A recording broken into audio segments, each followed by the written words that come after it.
To the season 1 finale of Hot Girl Histories. Today, the hot girl is Sabrina Pasterski. And with this, I give you our interview. Okay, it's here. Hello. Welcome to Hot Girl Histories, Sabrina Pasterski. How are you? I'm good. Thank you so much. Thank you for coming on the podcast. I was wondering if you want to first introduce yourself or if you want me to introduce you and then you can react like what I've found. Whatever you want to do. This is your podcast. Okay. I thought we could start to give the viewers just an idea of who you are if they don't know you already from the Forbes 30 under 30 description of you, which I thought would be interesting. Okay, so it explains that in 2015, your work was cited in a paper co-authored by Stephen Hawking, and you've been nicknamed the new Einstein. A 22-year-old physicist has already earned a degree from MIT and is now a Harvard PhD candidate. She was praised by physicist George Takei, promoted by rapper Chris Brown, and even promised a job by Jeff Bezos. So, Sabrina, how do you feel that's, I know now it's almost 10 years later since 2015, but I know it's also like 5 years later since the news coverage of you, I feel like, has died down a bit. Yeah, what would you like to say? No, I love that it's like years in the past, and that also just I mean, I think that everybody appreciates the way that hype works. And it's also funny just to see like the news cycles and or whatever was like fake news, but in a way that wasn't the way that we see fake news now. So yeah, I see myself, I'm just a faculty member now at Perimeter. I love Perimeter. And it was an interesting experience though, because of all of of that. So I'm happy to delve into that more, but definitely the descriptions are stringing together in a funny way some things that happened. But yeah. For the Forbes Under 30, were you approached and had an interview, or did they kind of take what they found of you on the internet? The first Forbes 30 Under 30 was someone had nominated you. And so this was interesting because, yeah, when someone nominates you and then you go through with whatever that is, like I think I was coming from a background with a more like industry bent where like they see that as a positive thing, like all these awards and recognitions that are non-standard. So basically, to what extent, like definitely in theoretical physics and just in science more generally, like attention is not good for the sake of attention. I think that there are certain situations where if you were like say starting a company or whatnot and it was a matter of like these different accolades or recognition would help you promote that or whatnot, it is a good thing. And so I think that I had mentors who were in a different part of like they were not physicists who would promote or nominate or something. I have no clue who nominated me, but that was my impression is that I had mentors from before. All my mentors were in aerospace, and maybe to them that would be a cool thing. Oh, this is fun. And it's not just, oh, this is fun, when suddenly you are given a reputation to public who don't care so much about the research, that puts you in a position you don't deserve to be in. That is basically putting you in a position where you're benefiting from the reputation of a lot of established people in your field. Right. So it's like almost making it harder to do well in that field. So I'm super happy that I feel like I'm in a good place research wise now where like it didn't mess me up there. So I'm grateful for that. And that's why it's funny in hindsight, but it definitely wasn't super funny in the middle. Yeah. Okay, interesting. I can't wait to go back to this. Okay, so you mentioned aerospace. I was wondering if we can go all the way back. Yeah. So you're known for being the youngest person to build and fly her own plane, which is no small feat. Wondering when I was reading about you, it was explaining that like it almost made it seem that you went into physics because you wanted to figure out how a plane was flying. And I was like, I feel like there's more to that. So I was wondering about when, if ever, you fell in love with physics. I don't know. So I want to unpack. I'll eventually when I thought I fell in love, or to what extent you are or aren't with physics and what it means to be that. So yeah, no, okay. I feel like what's interesting is definitely so like, there's this whole world of like general aviation, and it's funny because if you're not in it, you don't know. Like it's a really great community. Like to the extent where you fly somewhere, like they'll let you borrow their car for the day when you're staying in town. Like and then also there are a lot of people who build these kit planes, and so it's interesting is somehow when you have if you were just in that community, then there's awesome kids who go around and like have flown around the world or whatever or tried to and like various little superstars in that bubble. And then when you're outside of that bubble, it's like, oh, this kid's doing this really weird, cool thing. And I think it's weird, cool. I'm just surprised there aren't more kids who are putting together kit planes. But what's more fun to me or funny was like, I'm pretty sure like as a kid, I thought like, I honestly, I wanted to be like a singer when I was really little. I loved like singing, and I was kind of into arts more. And then at some point we went to like summer camps in more like math and science instead, and they were fine, and you did well in school. And I'm pretty sure like I asked for a like a broomstick or something when Harry Potter came out. Like, I think that's the extent to which I wanted to fly. And then like I have these parents who are like, let me translate that into something real. Like, I can get you to fly. Like, you might want to. And then like some of the aviation stuff started. And so now I'm like suddenly like, you know, flying just like with an instructor, right? So you can fly with an instructor at any age. And I was like 9 when this stuff started. And at some level, it's interesting because somehow they think that you're on this precocious career path. So people decide like, oh, if you're flying around, then you're going to be like my airline pilot one day, start up like aerospace companies. And so at the time it was like Jeff Bezos wasn't there, but like Blue Origin was one. I know like Richard Branson was around AirVenture, and Virgin Galactic had a presence, and then also SpaceX at the time. So you basically had these people who had made money in some other field, you know, with whatever products or whatever entrepreneurial skills. And then they wanted to have these passion projects in aerospace. And those are kind of these cool kind of mavericks coming in and make like somehow like promising to reinvigorate like kind of the aerospace industry in a way where maybe like the progress isn't so much in like a flying car, like Terrafugio was one company. But the fact that they could get around certain red tape by being a private sector version of things that was done in government before. And so I admired those people, and I whatever I tried to do to impress them or to get into MIT, because these like super competitive like undergrads in the States. And so it was like, okay, and I can build a kit plane to someone who could do this. And then like my family was like, yeah, you can do this. Then the person who was a mentor at my high school, like, was this Nobel laureate who had like founded my high school, but then also was like a director of Fermilab. And then he starts talking about physics, and then the people who were or like talking about what it would be like to go into physics. He'd like show Lisa Randall's books or whatnot to the students who would go to these like lunch with the laureates on Mondays. And then besides that, like these aerospace kind of entrepreneurs were somehow admired physics in the past. And then I thought, if I wanted to be cool to the people that I thought were cool, like I'd be cooler as a physicist, which is like a bad, that's not a good reason to be. So it's just like, it's like a second order thing. It's like, I care about the people who care about physics. And I mean, obviously like, you know, Brian Greene can give a good Nova show, which is not the best reason. So that I would not say is falling in love with physics at all. That was falling in love with the notion of being a physicist, which I think a lot of people still, like, if you're not in it, you don't know, you can't love something you don't know, I think. So there was that. And then I did well in school or whatever, and I like it more than what I felt like aerospace engineering was going more towards either computer science. Or what was interesting about aerospace engineering is I feel like the interesting questions were kind of twofold. One thing is if you work for a private, or even not a private, like just a private like aerospace company, more just a private, like I guess like Boeing or something like that, mostly in commercial aviation. The question is like, are you working on something, if it's a research arm, that they're actually going to build? And so it seems like if it's not profitable, it's not going to be developed. So are you wasting your time unless you really enjoy that project? Question mark. And then the other thing was, to what extent are the innovations that are going to really revolutionize that discipline or that engineering discipline going to be from within that discipline, or it's going to be some sort of like better power plants or like better, like more efficient, like fuel, like, or more green fuel alternatives or something like that. Like, it's not going to be that the thing that changes your field is coming from within your field. And so that puts it in a funny position, because I think I went into physics because of aerospace and because of the people I admired admiring physics. And that's not a good route to go, because you actually don't know what it's like to do research, I think, until grad school. And that says something about, like, you can be the top student in courses in undergrad doing advanced stuff, but it's very different than trying to learn how to self-study is one thing, which you could easily have in undergrad. You could have more reading courses. And then the second thing is then doing research where things are ill-defined.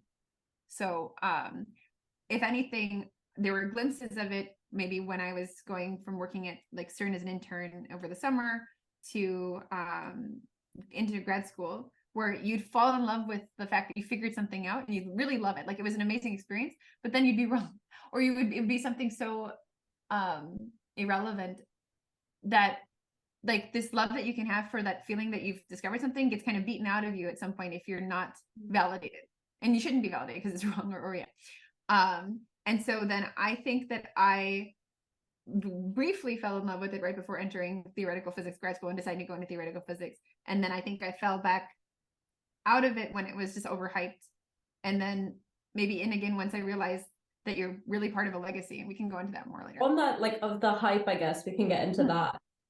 So how old were you when you first remember being called the next Einstein? And can you tell us that story and how you look back on it now?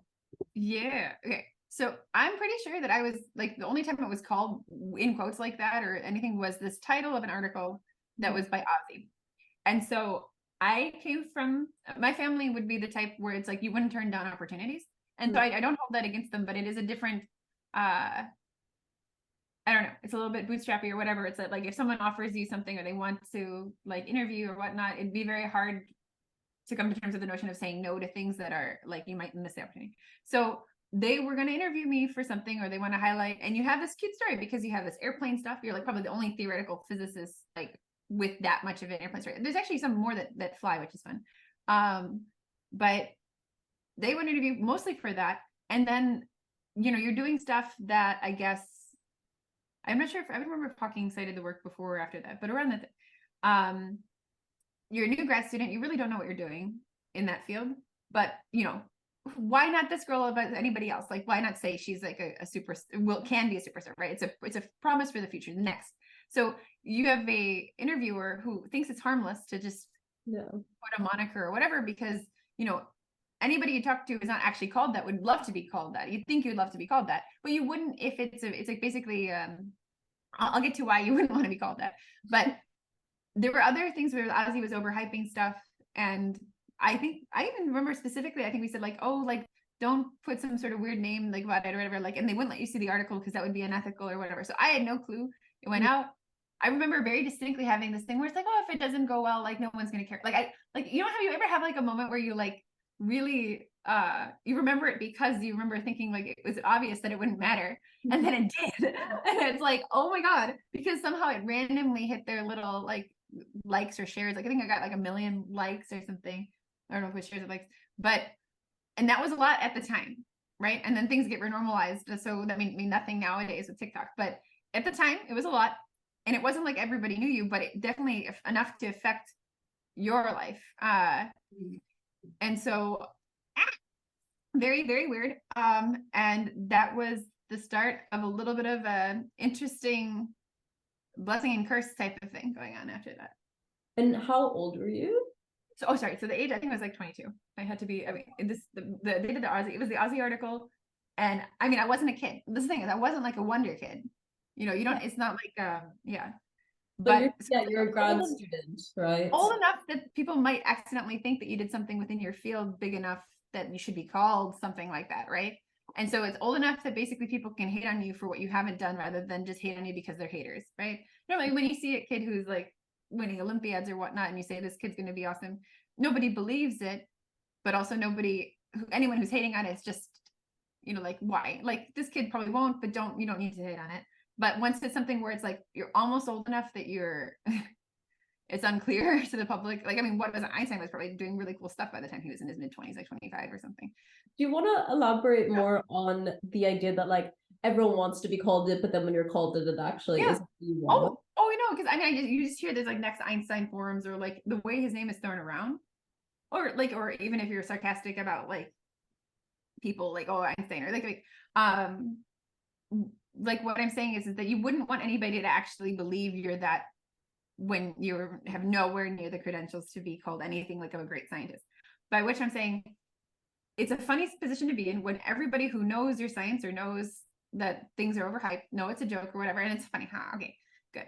But then like you get these opportunities, like you're meeting like president or like the queen of another country, and it's like you're meeting them on this pretense that when you go up and shake their hand, someone's going to say, this is the next Einstein. I mean, it's like, it's embarrassing. It's like, how can you turn down that opportunity? You're meeting all these cool people and you see this value of like pop science. But anytime you're in that position, you basically either have to like hold up a like, oh, maybe one day, like that hope that things are going to do well for your research. Well, not that you'd be anywhere near that. and then you're told like you're too modest or something if you say that. So it's like super weird how like your sense of self can get degraded when it's something where like I was never an imposter. I was probably the least of all the girls, like the least imposter syndrome, because I had a very high opinion of myself. And then like this overhyping just broke that like very much. Yeah, it's super weird to have to constantly apologize for yourself. Like it's not fun. Yeah. I was going to ask you about the imposter syndrome, because we spoke about it a bit last time. And the idea that like you said you had a high opinion of yourself, confidence, and then suddenly it kind of fell apart. I think there's a lot of discourse online right now about like being a woman in your 20s and the imposter syndrome that just comes with that. And then when I hear your story and think about you of being 22, which I'm 22, and being like called something, which I think when you put it in the way that like you're called the Next Einstein without actually say doing, on the pretense that you will. So I was wondering if you want to talk a bit more about like imposter syndrome, what it means to you. How do you feel like you've grown out of that, or do you think you're still trying to like? I know you said you're really happy with perimeter. Just tell me what you think. So basically, for me, the interesting thing about it is it's like imposter syndrome with a horizon, right? Mm-hmm. So it's like you're put in a position where you have opportunities that you know if you know it's hype, you should be taking those opportunities, because you've already kind of screwed yourself over a little bit in your field to the extent where there's a whole thing about like I think in high energy theory and just like physics in general, like that there's a disconnect between the people who are good at getting hype and the people who are good at the research and are like, you know, so popular science is viewed in a way that I think is counterproductive for like public funding research. But so you're in a position where you know you've kind of just hurt your chances of the good academic job that you wish you had. And then you're put in all these opportunities that you can only take if you're somewhat leaning into, like, I mean, you're leaning into it by taking those opportunities. And that's, then the people in your field see that, and so they resent that or whatever. And then you just know that you're never going to deliver because you've hurt your odds of succeeding by the fact that physics and research is done in a more collaborative setting than this kind of lone genius picture. And so basically, like, you know, you're set up to fail. And the question is like, what's the best thing to do? If you turn down things, have you already done the damage for the research field, like thing? And if you need to leave to go into industry, these types of opportunities would help when you're normally don't have the training. Like it's easier, for instance, to be like probably get an offer at a hedge fund with that hype and leaving academia than if you were looking at the fact that your portfolio, you have no like Python coding experience or whatever, right? So it's just like, you know, that there's some value to this that would translate into a non-academic job if you needed to take it. And you know that you just hurt your chances of an academic job. What still drew you to going to academia after all this hype? I thought I was doing the right thing. Okay. Can I ask that? I heard that NASA and Jeff Bezos were like, we want you. Yeah. So did you want to go to do the right thing? What do you mean by the right thing? I'm just so curious, because I think will look at your story and be like, why didn't you work for Jeff Bezos, right? But you have you know why, I guess. Yeah. So but those offers came when I was little, and I think I'm super grateful. I mean, it's amazing the confidence that you can get when you're a kid and you want to do something. Basically, when I got the that offer, I was, you know, I think it was 13 or 14, right? It was a letter written when I basically made a little home video saying like, I want to work for you and I want to send you to Mars. Right. Yeah, right. Know that. Yeah. So what I'm saying is that I'm sure it's a real offer to the extent where like the PR around that, and I'm like a decent person, you know, I'm not gonna like act like I know how to do something I don't know how to do or whatever. Like I'm pretty sure I could still have a job there, right? Like I'm sure the offer stands to some extent, but you know, that was before I had kind of went from aerospace into physics. So I fell into physics because I thought it was somehow cooler, and that's not good because you want to actually like what you do. But then again, to what extent anybody, when they want to go in to do something, they don't do it because they think it's cool. So there's that. And then the reason why I stayed to some extent was like, so when you're put on a pedestal and you have these opportunities and it's because you're a woman in science, like it would be a terrible thing, I thought, and maybe this is not the right thing, because you don't want to put yourself in a position of like doing something for people who don't care about the thing that you think you're doing it for.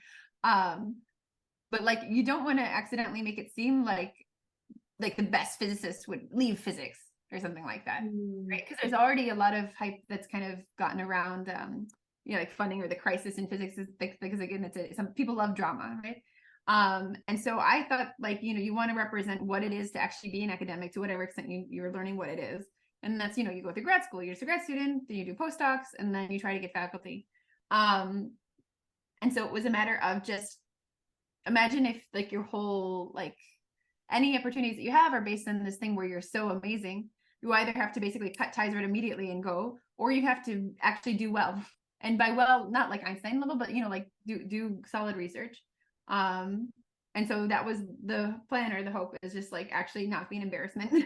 Be an embarrassment. It's so like, I feel like it's hard. I'm interested to see. It's a bad attitude. It's like, I know it's not healthy. No, not like that. Yeah. It's just interesting to hear. I think this like breaks down a lot of barriers in the way we like, I don't know, for me at least, see people in the media or like in STEM stuff like this, of that someone like you, I know this probably like you're just a person who is also afraid of embarrassment, like I'm afraid of embarrassment. And it's interesting to hear.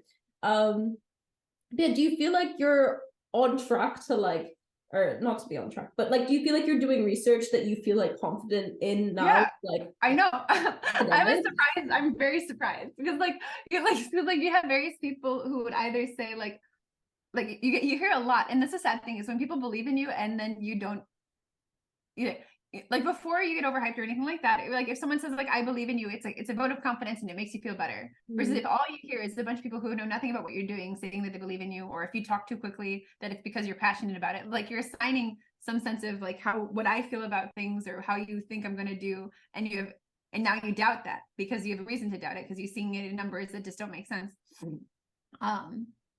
Like the things that would motivate you before kind of go away. And so I was very surprised that it would ever just be like suddenly better. And it not only actually was, and I think part of it is the way that a faculty job is set up as compared to a postdoc job. So it's a lot easier. Like I enjoy working with other people more. And the thing that hype took away was the kind of access to collaborators in some sense, because, you're kind of a like persona, not persona non grata, like it's not that bad, but like definitely you have to apologize or explain yourself instead of just being another colleague. Like, like you're not an unknown, just good, whatever. Like there's always like, oh, this person's overhyped. And then are you going to help them become, I don't know. It just seemed harder to work with people. A lot of people would give life advice who are postdocs instead of actually giving like teaching you anything. But I could understand. I think I would resent too if somebody was given opportunities that maybe like you deserve more, and whatnot. Do you feel like you have to apologize more, like because you're a woman who's also in this position? Oh no. I mean, I think the fact that I was a woman helped with the hype happening. So I think it's correlated, but I don't think it's because I'm a woman. Right. But I do think, there's various things you can go into about like gender bias in hiring and whether it does the good in the short term or long term or whatever like that. Ideally I wish we lived in a world where it's just about quality of research. But I don't think we're there yet, and I don't know how to get there necessarily. I think the thing that turned around was it's so much better being faculty because you have more people, like somehow you don't have to be there's a sense in which it's like, are you right, or do people think you could be right first? So like you could say the same thing as a grad student versus a faculty, and like or a postdoc at any different stage, and it's either like a brilliant question or a stupid question. And then also like there's a sense in which are you given the benefit of the doubt? And the thing is like if your personality is such that they think you're aggressive whenever you're advocating for yourself, like it's very weird. Like it's just like sometimes it's easier as faculty because no one's going to fight you back, right? You can just be right and not have to defend it for however long you have to defend it for. And so like it is just there's a lot of things that it's just like maybe my personality, like I'm a little too bossy, and it's good to already be in a position where you are a boss, so it's okay to be bossy. I don't know, like things just gelled so much better being faculty, first of all. And the second thing is that I think I came to terms with the fact that like I can try to pivot this experience that was a negative into something where it's not just that you avoid it, but that you can use it. So I would love to see if there's ways in the future to improve the fact that there's clearly funding and or like opportunities that come from the outreach side of science, And there's also a clear sociology, like negative reaction from the actual researchers to it. To the extent where there's a reason why these like top book writers are not top physicists, because it's not just that they're the worst physicists or better science communicators, it's that they become worse because they're isolated in some sense. Mm-hmm. Like, why would you help them legitimize like their research or take credit for your thing if they're then the public voice? So I think that there's a negative feedback there that you can mitigate and be more like, we should be helping our students give better public talks, and we should see when somebody accidentally gets overhyped that that's an opportunity for the field and not just an opportunity for that person, and then mentor them in a way that's not trying to either use them or like or make them feel like that they're going to be screwed over. Like so I think that I can take something from that, and whether or not it's people I've met, I want to show that I can use it for good for this research community that I care about. And then the other thing is I love my new job. Like I couldn't imagine, like when I got offers here and I got offered at Brown, and I thought it was an obvious choice because I thought, okay, Brown is like the establishment. It's like this validation. I made it to a tenured track, or maybe eventually tenured faculty job at an Ivy League institution. Like, how amazing is that? That's great. But like Perimeter, it's like you have all the infrastructure, more infrastructure than like, say, I think Brown has. And I would almost say like more efficient infrastructure for physics than even like Harvard. Maybe that's controversial, but like we have the infrastructure of this like world-class institution where theoretical physics is the priority. And so if you're a theoretical physicist, like that's amazing, because you're not like, you have to like, in coming from an engineering background, I know like people would be like those who can't teach, or like they negative attitude just towards teaching, let alone theoretical physics, because like engineers are solving real world problems. And so like at a university, where is the money coming in for it? Like, it's cool to be at a place where it literally is for theoretical physics. And then you see it also in just like the building is designed to have more collaborative spaces and stuff like that. And then you're working more with people. So it's just a combination of, I think that my personality matches the position better. And we have some really nice people here. And then also like you can do some fun, like you have summer students doing kind of techie stuff, like research workflow questions. I would never be at a place where that would be considered anything like but a distraction. And so I love my job almost more than I love the research.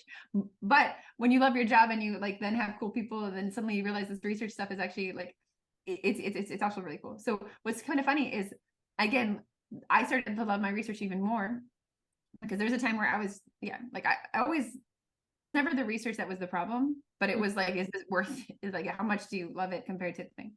What's cool about what happened recently is that we really had this interdisciplinary thing, and I think Perimeter also helped with this. We have like Kevin Costello, and we have like Lauren Friedel and other faculty who are working on these problems. And so it's like you suddenly realize the value of so the thing is, a grad student, it's like a lot of the stuff that I did, you could just give credit to my advisor for, which is kind of sucks, because it's all like how much credit are they willing to give you? And you know, and the thing is like, you know, that mentorship's important, and you know you wouldn't be doing the things without them, and that's great. But at some level it's kind of scary that like how much of your career or future depends upon factors that are not really directly in control, because it's not just what research that you do, it's how other people view it. And so if some people don't like a certain research line, you're already screwed for jobs there. And you have to really like what you're doing enough to not care, or you realize, hey, this is a problem, we can solve it. And so like I think a lot of people either act like, or maybe they're lucky that they just love exactly the questions that they're answering enough to not realize how shitty like the job market can be.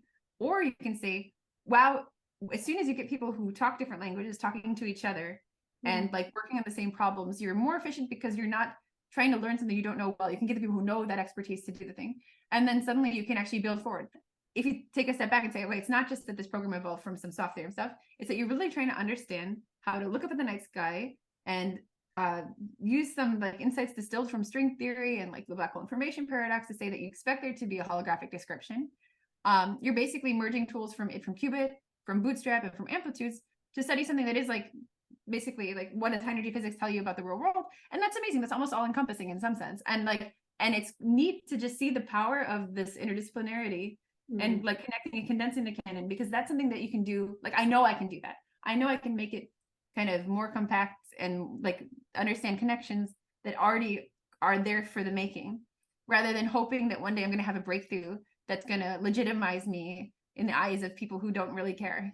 As like someone who is in now the research field, and also someone who believes in like scientific communication and improvements in that, I want to ask you what you struggle with, but also what you like hope. I know you mentioned some ideas about in the future working to use like hype, I guess, to make like more scientists and more like, I guess, respected scientists. So I was just wondering, yeah, just your thoughts on that.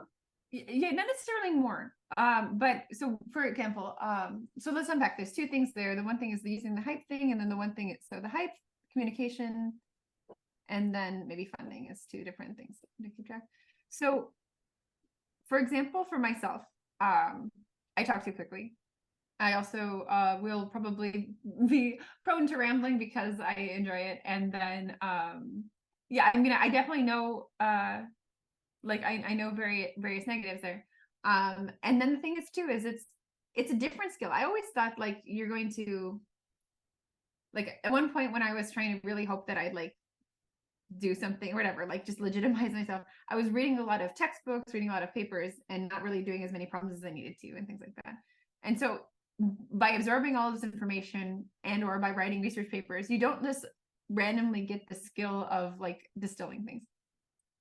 And so like, for example, I mean, I think some things that you understand well, you can explain clearly, but I know, for instance, various like science writers, like say like Quanta or whatever articles they're writing for, they would ask better questions about my research discipline than I could ask about an adjacent one. And you see that and you're like, wow, is this person amazing, or is it like a different skill set? I mean, they're amazing, sure, but like I'm saying like that they're that much like better at you at like everything. Like you assume people who can do that, if they can distill a pressing and powerful and interesting question, that they must know it well. And I think that we have to decouple ourselves from that belief and realize that there are big picture things, and then there are very like deep things and like like, you know, deep knowledge based things.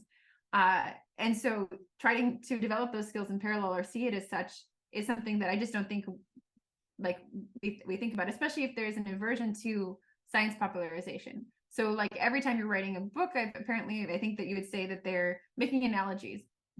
And like to what extent, if you have an analogy that goes too into something that you know will hit some kind of cultural, I guess, is it compromising the physics or misleading or whatever? And you have those debates. And people definitely see the people who are good at that skill as somehow like fake in some sense. I mean, it's interesting, or at least, or not as valued. And as soon as you see that, then you have an aversion to developing those skills. In the same way that a lot of R1 institutions, I think there are people who pride themselves on not being good teachers, yet somehow pride themselves on teaching because they think that's the value they're bringing. So it's just interesting to me that you can see these skills as somehow ordered, and that by being bad at some of them, you're better at the other one, right? Because you must be good at something. So it must be that your research is amazing if you can be that bad at teaching and that bad at like science, public science talking.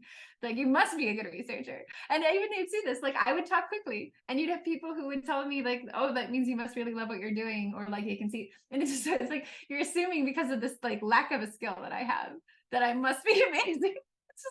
It's like we know it's not for this. Like we know it's not. Like, and that's great. And that's so funny to see. Like if you just don't try to explain it, they assume that you can. So I personally think that there's two ways to mitigate this. So one thing is to appreciate it's a different skill, which means you can go for that right away. And I think that you can actually have grad students be better at this too. So like, for example, whether or not it's for science communication, but more so just for the big picture, if you go on InspireHep, which is this database of like all of like our papers and high energy theory and adjacent fields, you can find the most cited papers in the last number of years. It's like different tags, like citations over some number, year after some number. And if you look at all those papers within hip theory, you take the top ones, you should know what they are. You should know the names of those papers. And literally just remembering the name of the paper and the topic it's on, suddenly you have the type of breadth of like suave of like a well-educated physicist, even though it doesn't take that much time to remember that. Much more time to really dive into it, right?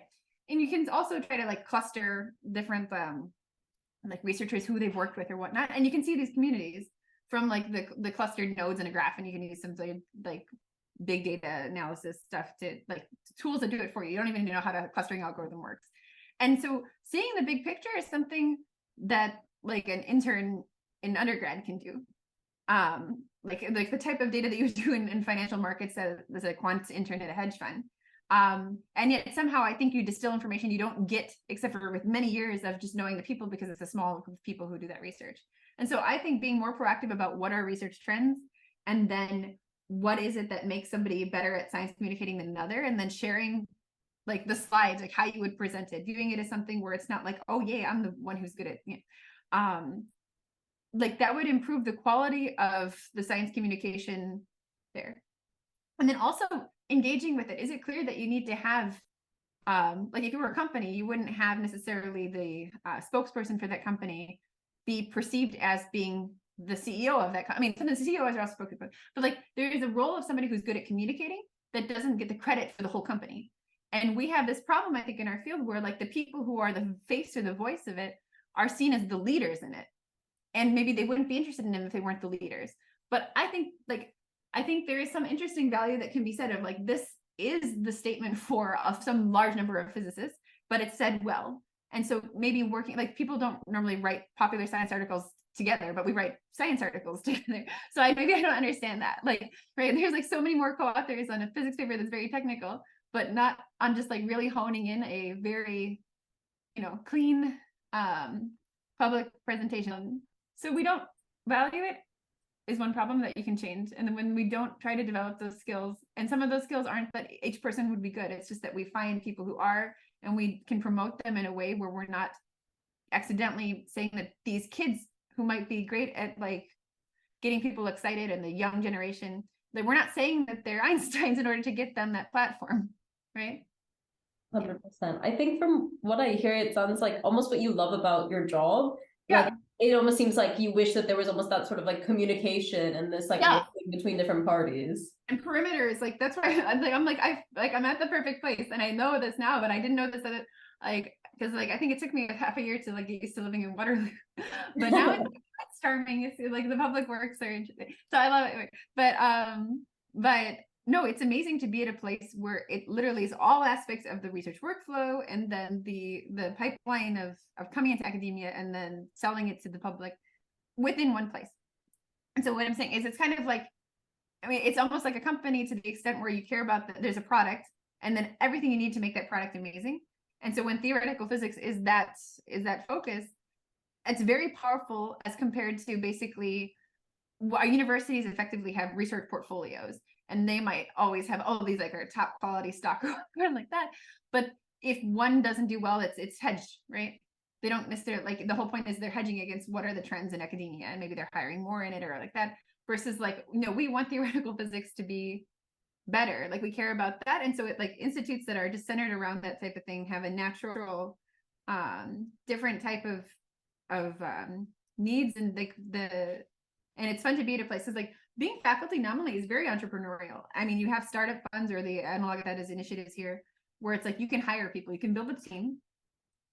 And then the cool thing about academia is that people work together across all different employers. And so it's about finding good ideas that people also find interesting, and finding the right people to do them in a way that as faculty is the first time where you get to really do that team building. And you also get to help people and not see them as competition, because postdoc is weird. So there's something a lot healthier about being faculty, and then amazing of being at perimeter if you're the type of person who was a little bit too entrepreneurial for a normal faculty job. Because like the right ethos is that I do this because I love it, I'm a martyr for it, and oops, I just happen to be wealthy and successful.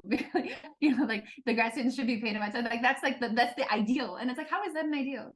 Like I don't know if our idols would have that as the ideal. I think that they were doing what they were doing because it was actually more like technologically relevant. And if not, then why are they on the Manhattan? But I mean, like there's a sense in which I think we project like you can take the things that are negatives, so it's like it's not useful, and turn that into a positive. It's like we're doing it because we love it. It's like the only excuse most people give. And lean into that very hard, and then act like anybody who isn't the purist in that sense should be excluded from it.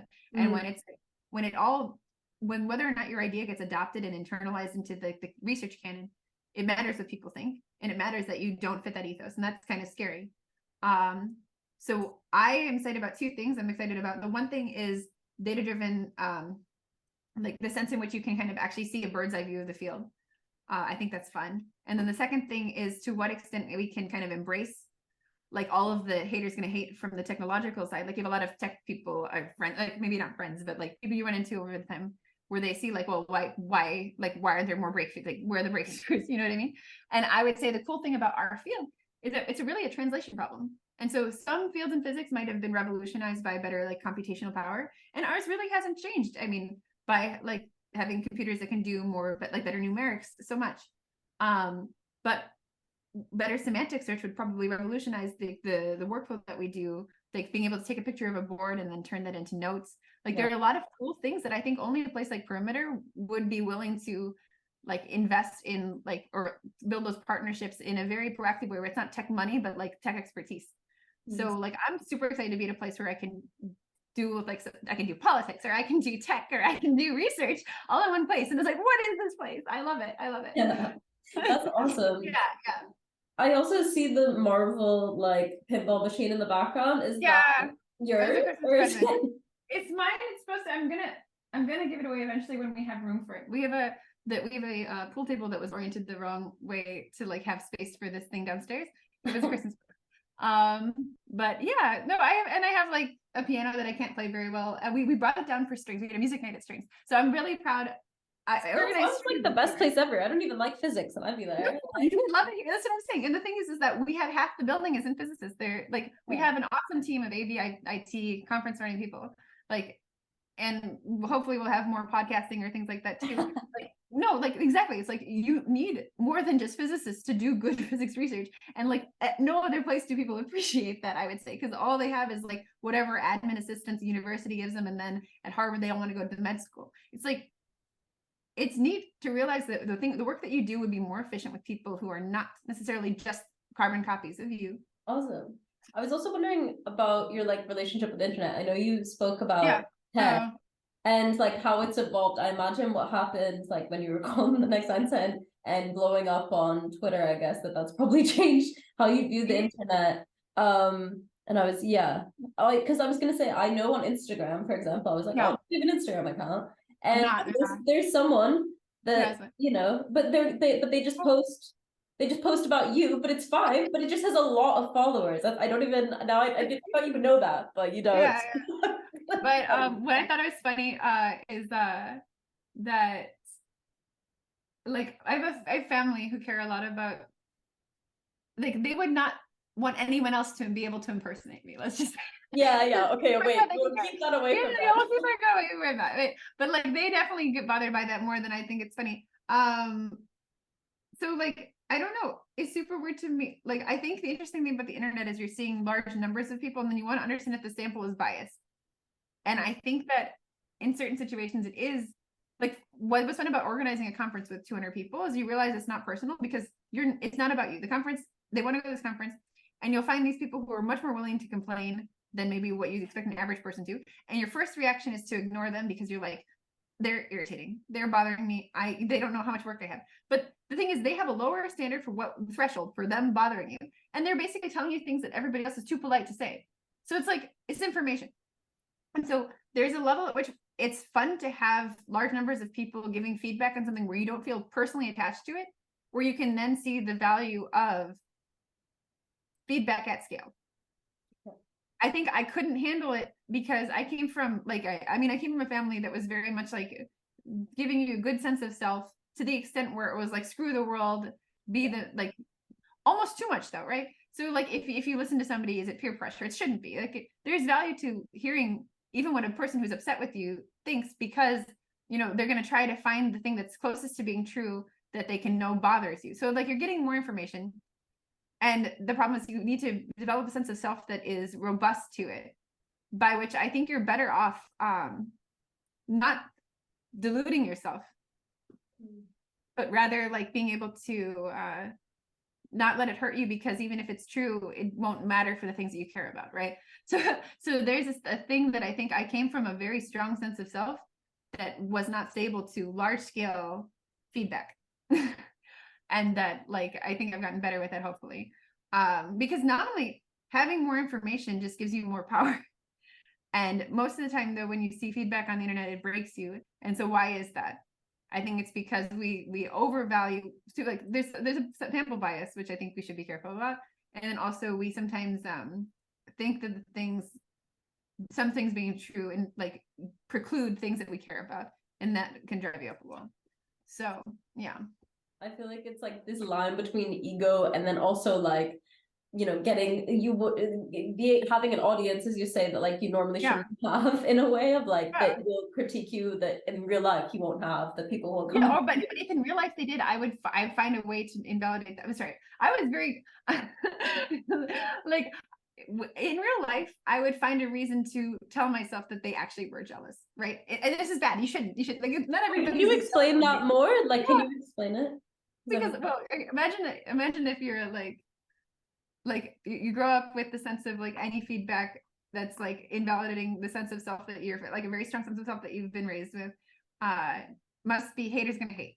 Yeah. So then you have to try to validate that somehow. So if you know the person, you can be like, oh, well, I know like they were bothered by this thing. This is just their retort. Like you can find an excuse for why an individual person, because anything has a reason. Someone's writing something for a reason. They're not just going and gonna say like this person sucks because they had a great day that day. Like there's a reason, right? And so when it's a person that you know, that reason might be correlated with something where there's a personal animosity, versus when it's at scale like that, it's not a personal thing, it's a them thing that is then translating into something that actually can hurt you, right? So I couldn't handle at some time like the scale of the feedback from people who would have no reason to particularly like hate me, and so it must be true. And I think that's what the internet gives you in a way that I really resented, like anonymous forums and things like that. Even though I believe most of what they're saying is kind of true, and that's what I heard, because it went against my own sense of self a little bit, and then but you don't. So, but I think I've come to terms with the fact that like knowing what people think is much more like having information versus trying to pretend that you don't know it. One of them is a strictly like better position to be in if you can handle it. Because it's interesting. I think it's dangerous, I think, or not a good thing. It is. I mean, if you can try to avoid being in a position where information hurts you, that's not good. Like when you need to have like the blinders on to just do your work, it's unfortunate. And I think that's where, if you can be robust to that, that's what I would, if I had a kid, I would like try to make them robust to that, have a sense of self that's more like pragmatic about what you actually need, as opposed to what like basically the notion of like distributions versus the average being the truth. Like that's something I think is lacking in nuance. For a woman in your 20s, like just not right out of college, how was it navigating like personal relationships with like friends and family? Did it like, or like did it affect like that? Yeah, I think it did. I probably did. Yeah. And then like, do you think it was more like, do you think it just threw you off? I mean, it definitely affected it, because the thing is like your family, especially because my family is non-academics, so like they think these things are good things. They're like, oh cool, look who my daughter's meeting, like right? Like and it is cool, but it comes with a price that they don't understand because they're not in academia. And so then you have this funny tension where it's like, they, for reasons that they are very valid in thinking, these are all cool opportunities, and then now you have to kind of convey it's a bad idea or whatever, and then it's like, are you conveying it's a bad idea, or are these bullies in your field conveying it's a bad idea? And it's just awkward. But yeah, I don't know. I think the thing is you can learn from, like, everybody believes what they believe for a reason, and then try to understand, like, try to understand what that reason is before you decide who to believe, I think is a good thing that you learn from that. And one of the things about, like, you once said, like, I'm not cool, not yet, like, I'm not. Oh yeah. And that you, like, you've explained that you wanted, like, it was the cool thing to do. So I wonder, I want to hear from you, what does it mean to be cool in a field like physics? Which I think we're gonna be cool. I don't think I'm cool. Like, I don't think my research, like, I think it's getting cool. Sorry, it actually is. Sorry, it's pretty cool. So what I think is cool about it, and I'm surprised. I mean, like, I'm as surprised as you that I would actually say that too, because basically we got this awesome grant where it's like basically 13 faculty from all around the world. We have $8 million to spend on like bringing people together to work on this thing, hiring some postdocs, and like it's like there's a private like foundation, the Simons Foundation, that I think kind of sets the cool trends to the extent where people follow where the funding is and where the jobs are. Now, I wish that what that turned into, and I think it can, is that people become more mobile. Like, I'm more than happy to, if this is a hot topic that, like, if we all work on it, we can make great progress. I think it's great when funding can direct that. Mm-hmm. But I just want to hope that we can basically not convert, but that it turns into things where people who are doing other things come in and work on the thing, rather than that you create people who only know that thing And then when that funding dries up or whatever. So I think that my field kind of became cool because now it has the resources to mesh into other fields. And then I think that the level of like sociology that I've had a lot of time to think about for reasons unrelated to the research puts me in an interesting position to at least try to be to have conversations about that without bashing the field. Like I if anything, like I respect the people in my research field way more than I've respected people that I've interacted with in other situations prior, like other like job experiences. So I think these are really awesome people. And I think that if the ones of us who maybe don't feel like, we all want to feel like we're only in it for the research and that's all that matters. But like there's realities there that we sometimes are afraid of talking about. And I think that I'm less afraid because I'm like, holy shit, like I never thought I'd be in a position where I'm actually like the research is going well and the job security is good and right? So can we change it? Does it need to be that way? Can we also be more aware of kind of like how trends are set in the field, like what they are, like look at the big picture. So I am excited about all those things. And I think that's pretty cool. And I think perimeter is really cool. So by association, I'm really cool. So no, Okay. yeah. I wanted to ask you that because I feel like when people think of physics, they think of like, you know, the old guys who are just, and I think of that because of my dad, of like standing on the board. Your dad's pretty cool. He was trying to get us all to go to salsa dance. I mean, like that's cooler than me. Like there's some metric of cool. He was. Oh my god. Yeah, but that's awesome. I feel like from what I can see, it's like you're really interested in like more accessible and like just like resources going into like cool projects and things that like which is like awesome. I feel like that is super cool. No, it's fun to be in a position where you can root for the team as opposed to a zero-sum game. And that's just something that I didn't have until I had this faculty job, and especially being at this place. It's like you realize that it's better. You want people to do great things in your field because then you can like it gives you more things to do, even if it's not you at the moment doing the greatest thing. And you don't have that luxury until you're faculty to think that way. And it's so much less toxic. It's just nicer. Yeah. Awesome. I was wondering, look, I guess it goes along the same lines of like the perimeter and stuff, but I was wondering what your goals are, not necessarily professional, but just in general, in the next 10 years. I know that now you're entering like a new era at perimeter and stuff. Yeah. And as faculty, as you say. And do you want to like stay out of the spot, like the media spotlight, the hype spotlight? Or do you see yourself like hoping to creep in a different way? I don't know. I was thinking about it because I know, I hope that we set up mechanisms by whoever happens to get the spotlight. Because I think the spotlight is much more random. Like, I mean, you could say like I spent years networking, like handing out business cards as a kid. Yeah. To various people, trying to meet them. And you can only do that as I mean, like there are certain relationships that you build up that like people are just too kind to kids or nice. And I think that was years of work that somehow turned into that blip. So it's almost like you made it happen and you know you're kind of guilty for that. But then there's a part of it where you have no control. Like I'm very fortunate that kind of with COVID it died off and things like that. I think it's a good thing that it wasn't this constant because it's kind of fun. It's like you give a public talk and they care about the research. They don't want to know about you. It's like, what is this? Like, I mean, like it makes sense, right? You're giving a public talk about research. Like people care about physics. They don't care about you. Who the hell are you? But it's like actually nice. It's like, whoa, like they value the thing that you're doing, not just like the story or something like that. But then I think there is literally value to the story. So what I hope is that if I can turn, like, I don't want to write a book and then be the person making money off of my story. I want to see if we can set up mechanisms where the values of the stories and the value of the story that we're building by building these research programs are capitalized on in a way that benefits the research community. And the thing is that first of all, we don't have much infrastructure when it comes to like the annual conferences for the field. So I think we could build up a little bit of, I don't know if it's like what the right term, like it's not like an online university. I don't think it like, but the university structure to the extent where you can have like faculty lines or postdoc lines or things like that, maybe a foundation. I think it would be cool to have some infrastructure across the field, whether it's formal or whether it's just basically realizing that there are things that if the community really wants it, we can go and proactively ask for it.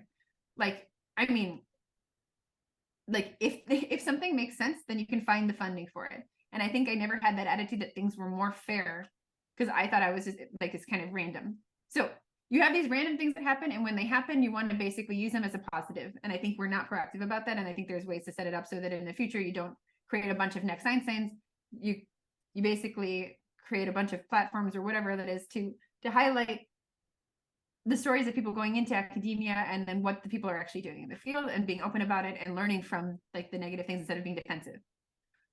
So one thing is a little bit on the organization of the community and thinking about all the different either revenue streams coming into it or like what we could ask for that would make our workflow easier that we would never have the authority to ask for within our own institutions, right? The questions that we're interested in might not be relevant to the world, but the way that we solve them, I think, involves technology that is very relevant. And we should not let that turn into another instance where like CERN helps bring the world the internet, but then needs to keep asking for funding. Like, can we keep hold on to money? Like same thing with quantum. When there's the quantum computing, if you're just hype, you want the money to be coming from industry. You'd be like, yes, pay us. If it's all hype. If it's not hype, retain that equity and use it to fund research going forward. Because we have very limited opportunities and probably fewer opportunities where the research we're doing is going to have a very strong interplay with industry, where there is like the scale of money comparable to the scale of money you get from government. And then if you are really going to rely on government funding, then you need to be careful about like how much you're giving back to like society, with the fact that you're the ones who are these knowledge keepers for these like canons of like why we're here. So basically better organization in the field, and with that better kind of use of like the fanboys and fangirls of our field. Some of them know how to do stuff that would be very helpful to us. And can we basically make our lives easier and make our research more efficient so that we can have more breakthroughs? I think it's kind of cool. And then can I maneuver or rebrand the research field I'm doing to really be as encompassing as I wish it is? Yeah. You were pre-TikTok, but now with TikTok, things blow up. Like it's just interesting. So yeah, I mean, but I would not recommend, I would not want to put someone through what I went through. Yeah. But if they happen to be in that situation, I think it shouldn't be something that they shouldn't be shunned. It should be celebrated, and it's fun because it's just like you're engaging with a lot of people. You're suddenly having a platform, and like instead of basically like snickering when the person talks too quickly, like can you help them give better public talks? Yeah, you know? like actually help people. Yeah, right. Imagine. I know, imagine the world. Have you ever like met someone who has had a similar situation of you, of like kind of blowing up on the internet? I think I remember, but I know like Katie Bowman, I think, but there's an example of someone who did it after. I don't know her. I know the guy who accidentally had to defend her, Andrew Tail. He's super nice, but he was put in an awkward position because again, yeah, it's interesting to me. And like also one funny thing is like at one point there was like an outreach conference here, and it's like even the outreach things sometimes gatekeep. It's like, you didn't do outreach. It's like, why did I do, like, how did I not do outreach? It's like, it's not outreach if you didn't try to do it, I guess. I don't know. Like somehow they weren't considering what I was doing outreach, and I was like, I'm like, what was it then? What was it? Just like unashamed self-promotion with like I don't know. Yeah. But like it's super weird. Like I think that anybody writing or being interviewed for a popular science article is doing some level of outreach. And so we have this kind of distinction between the people who are really writing books and not, like, we should be the publishers of popular science books. I think that either the publishers shouldn't be getting the amount of money they are, and it should go to the authors, or if you're going to write about our research field, pay the research field a little bit. The same with like only the same cost of publisher. It's like, why don't we publish our own books? I think, but that might be a lot of work. Who knows? Universities do this. It would make sense if the disciplines that are the experts did it. And there's various headhunting services. They'll basically just go through who's employed at like IAS or whatever for postdoc and then try to like grab them. Like we can help basically, like there's an arbitrage opportunity for the fact that we know certain faculty are hard to work with and they're at places that maybe don't have the same reputation, but we know in the field what their reputation is. And so as soon as there's a mismatch there, like we can help people get better jobs. And also there's a whole attitude of like leaving industry is like abandoning your passion or something like that. We need to cut that, build an alumni network. That's something you can do without any sort of weird like utopia view of how to fund science. Amazing. So yeah, so basically I'm going to help us build an alumni network. I think I can just do that. And then I will get to celebrate more of the cool people in our field and what they're doing now. So it's been fun. Amazing. And I think to conclude, I wanted to ask you if you could tell yourself when you started at MIT one thing. Yeah. What would you tell her at that? Yeah. Hold on to the seatbelt. It's a bumpy ride. Do you have anything that, like, any advice to, like, I guess either young women interested in going into STEM or, you know, physics in general, If there's anything that you think is like, I don't know, that you've learned from your journey as a, you know, your very unique journey as well. Yeah, I mean, understand why you're doing it, and also listen to yourself to the extent that the worst thing is to think that it's not your choice to have done something. I think like, and so what I'm saying is I don't appreciate necessarily too much about, oh, we need these quotas for women in STEM or whatever, or like the sense in which we will try to like align ourselves with certain ideals. Like, I think when I was younger, it was much more like, yeah, I would give up anything for a career, but it's like, would you really? Like, I mean, to the extent there's like, are you happy enough in the career? Is this what you want? And so like how much of it was based on what I actually wanted, or just thinking that that's a price I would have to pay and accepting that or whatever. So I would say the only thing it would be like, just don't let people try to push you into or out of a career based on some preconceived notion of like either out of it because you think, oh, you can't do it or whatever, which I don't think it should be. Hopefully people don't see it that way. Or into it because like it's cool because you're like one of the only, you know, pick me type of thing. So like, yeah, I hope that basically there are problems that one run into if you're like the minority in any situation, and that solving those problems is more important than just pushing the numbers at you, because you can get that result without the right why. You want to, at the same time, you want it to be a better place to work, but just putting the bunch of girls there, sure, we can point out problems, but it doesn't say solve the problem if we're not also quality enough researchers that we have the same say. So awesome. Is there anything else you want to say? I want to say thank you to you. Yeah.